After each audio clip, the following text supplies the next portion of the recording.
Hola, hoy vamos a hablar de las operaciones financieras. Vamos a hacerlo de una forma rápida porque en la asignatura de Proceso Integral de Actividad Comercial no se profundiza, ya se profundizará en segundo en gestión financiera. Para empezar vamos a hablar de lo que es una operación financiera. Llamamos operación financiera al intercambio de un capital por otro en distintos momentos de tiempo. Es decir, hoy me prestan, por ejemplo, 1.000 euros y dentro de 5 años voy a devolver 1.500 euros. Estoy cambiando los 1.000 de hoy por los 1.500 del futuro. Eso sería una operación financiera. Hablamos de capitalización cuando se trata de movernos hacia el futuro en el tiempo, es decir, cambio los 1.000 de hoy por los 1.500 del futuro. Quiero saber cuánto será ese dinero en el futuro. 1.500, por ejemplo.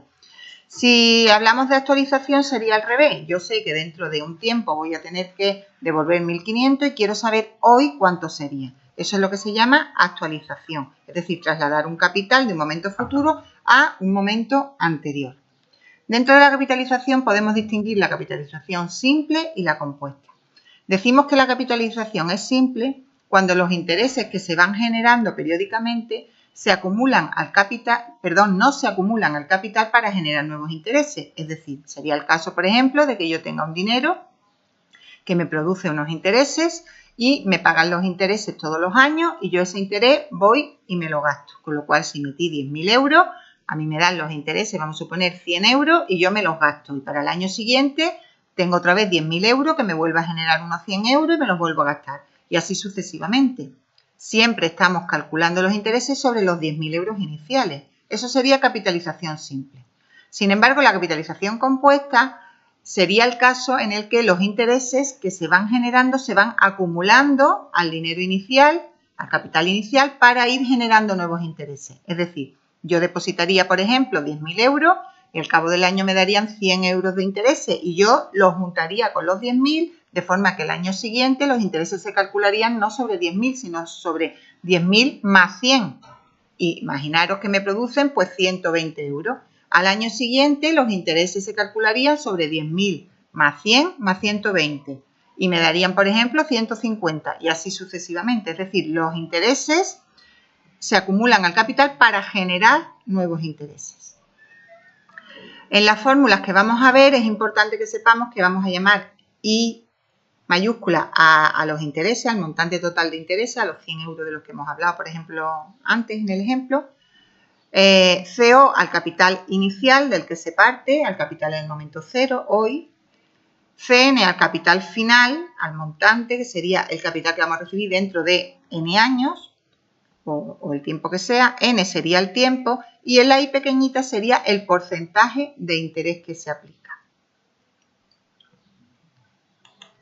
Vamos a comenzar profundizando un poquito en la capitalización simple, que recordamos que hemos dicho aquella en la que los intereses no se acumulan al principal para generar nuevos intereses.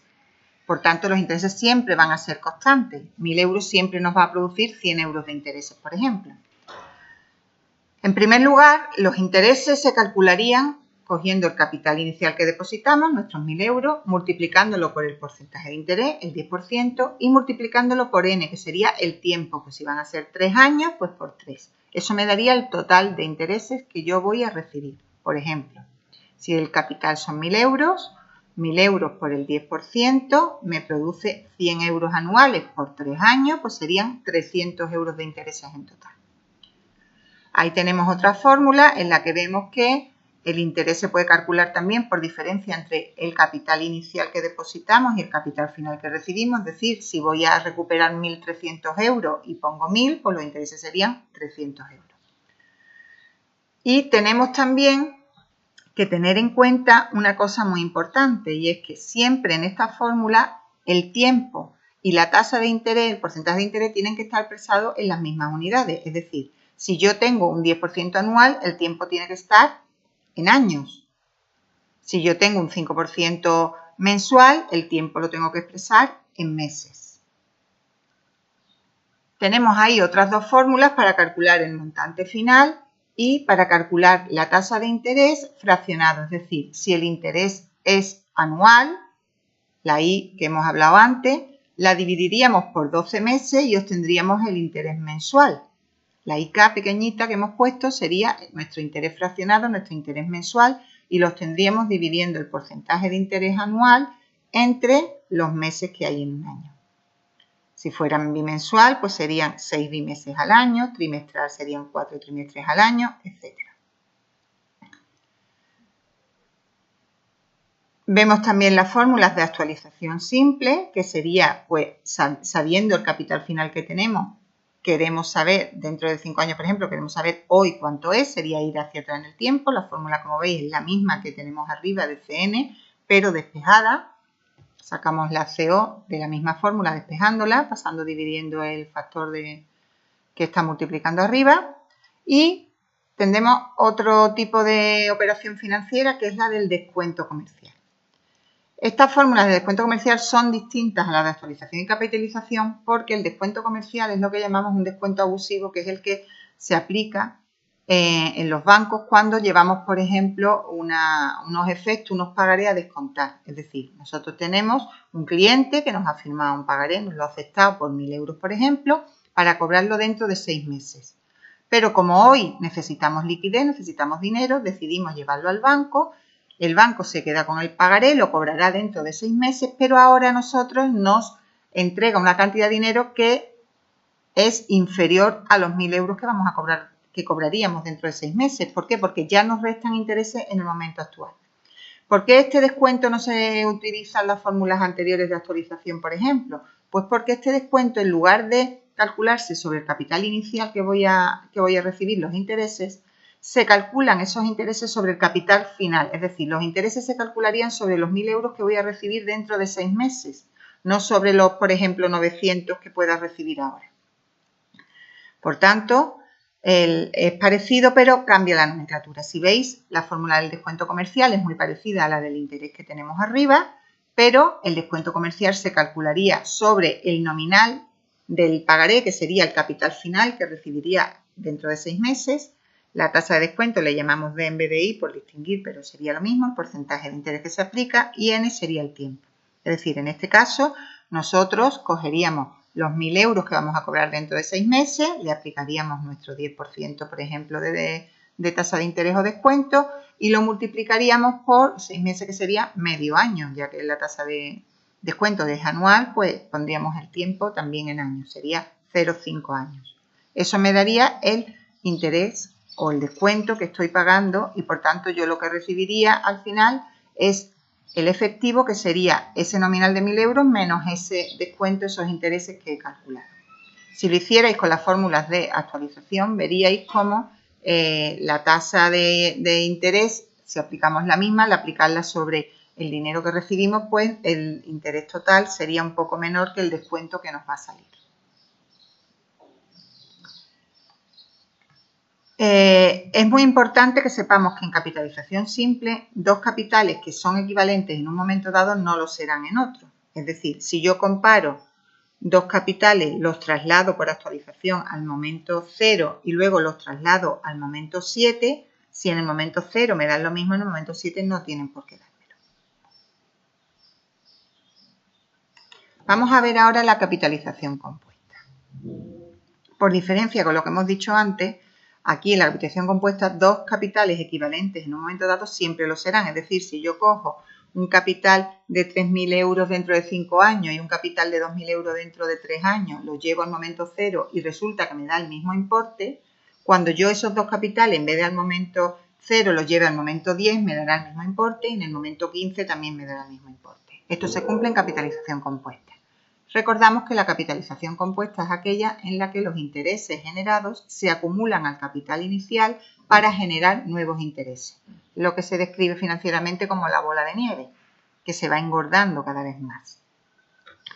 Ahí tenemos las fórmulas de capitalización compuesta, que como veis son parecidas a las de capitalización simple, pero la diferencia fundamental es que antes en capitalización simple la n estaba multiplicando y ahora la n está como exponente. Recordamos cómo era la fórmula de capitalización simple. Teníamos Cn igual a CO por 1 más n por i, y ahora en capitalización compuesta tenemos Cn igual a CO por 1 más i elevado a n. Esa es la diferencia principal. Para pasar de un interés anual a un interés fraccionado, igual que antes, ya no es tan fácil. Recordad que antes un 10% anual, pues yo lo dividía entre 12 y me daba el porcentaje correspondiente mensual. Ahora no es así. Ahora yo tendría que utilizar las fórmulas que tenemos ahí. 1 más el interés anual sería igual a 1 más el interés mensual elevado a los meses que tiene un año, es decir, a 12. ¿De acuerdo? Es muy importante distinguir esto. Para hacerlo más fácil, se utiliza a veces un tipo de interés que es lo que llamamos el TIN, el tanto de interés nominal, que nosotros escribimos nuestras fórmulas como J sub K. Este tipo de interés realmente no se aplica luego directamente a ninguna fórmula. Es una forma de facilitar o de hacer más comprensible la equivalencia que tendría el tanto de interés, pero realmente para ninguna fórmula nos sirve. Como veis, es igual que en capitalización simple, es muy parecido. Cogeríamos el tanto por ciento anual, nuestra JK, la dividiríamos por K, que es el número, por ejemplo, de meses que tiene un año y nos daría nuestro interés mensual. ¿Vale? Pero ya os digo, solo sirve para traducirla en un interés fraccionado. Nunca podemos aplicar directamente el tanto de interés nominal, el TIN o nuestra JK, nunca podemos aplicarlo directamente en ninguna fórmula, sino que siempre tendremos que traducirlo en la IK, que es el interés fraccionado, y una vez que tengamos el interés fraccionado, ya podríamos aplicarlo directamente en la fórmula siempre que si el interés fraccionado fuera en meses, por ejemplo, el tiempo también lo expresáramos en meses. La actualización compuesta, como veis, sale de despejar la fórmula anterior. Tenemos que pasamos dividiendo el 1 más i elevado a n, o lo podemos expresar también multiplicando con el exponente negativo, que sería lo mismo. Un tipo de interés que nos interesa mucho, además del TIN, el tanto nominal del que hemos hablado antes y que aparece normalmente en los contratos bancarios, es la TAE, que hay obligación de expresarla siempre que hay una publicidad o un contrato financiero. La TAE es el tanto anual equivalente, que incluye, además del interés anual que nos cobre el banco, por ejemplo, todos los gastos y comisiones que nos cobran y que son obligatorios para el cliente. Es decir, si nosotros tenemos que pagar una comisión de apertura obligatoria de un préstamo, pues entraría en la TAE. Si tenemos que pagar cualquier otro gasto, con un seguro, lo que sea, entraría en la TAE. Pero, por ejemplo, una comisión de cancelación que solo se llevaría a cabo si el cliente quiere cancelar antes de tiempo, al no ser obligatorio, no entraría en el tanto anual equivalente o en la tasa anual equivalente, en la TAE.